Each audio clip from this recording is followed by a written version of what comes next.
Sobre el foro que vamos a organizar este día 26 de enero, mi ponencia trata sobre reflexiones generales en torno a los indígenas urbanos, particularmente de tierras bajas. Frecuentemente se asocia a los indígenas con temas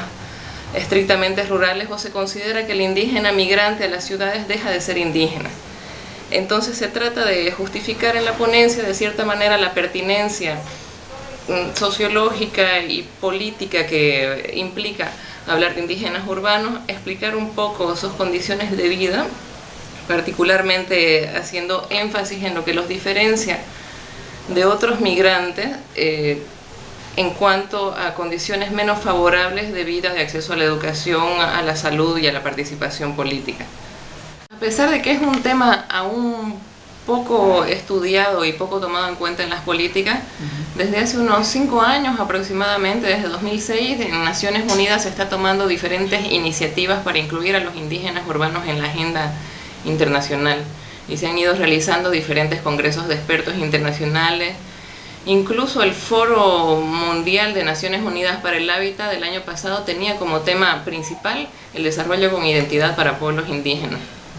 Entonces estamos frente a una tendencia que está aceptando de que el indígena no es solamente el que se queda en su territorio tradicional, el que es esencializado, sino ve la necesidad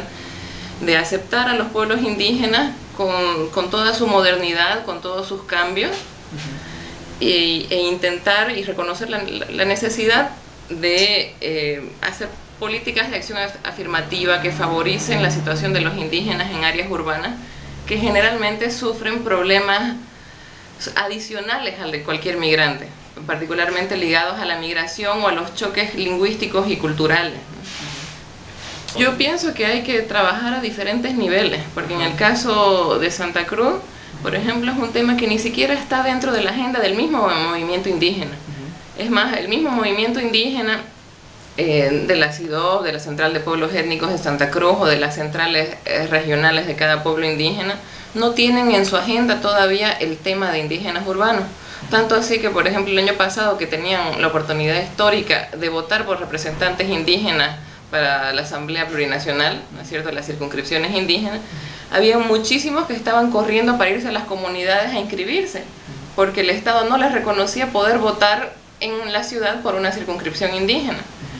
Pero es un tema que hace falta trabajar entonces tanto a nivel del movimiento indígena como a nivel de las políticas que sean municipales, departamentales o nacionales.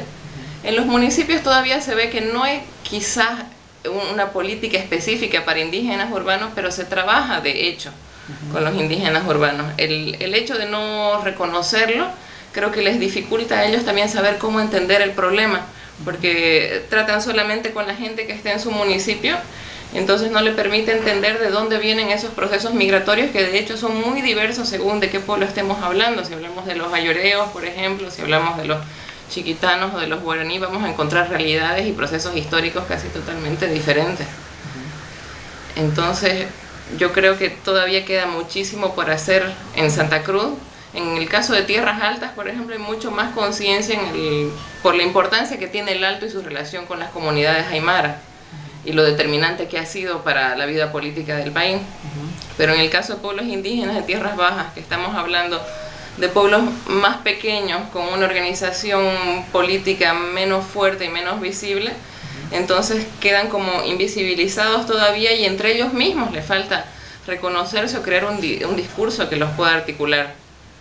Y a los municipios o a la gobernación todavía les queda también pasar un poco la imagen de que el indígena no es solamente la tradición o la artesanía, ¿no?, sino que puede ser muchas cosas más.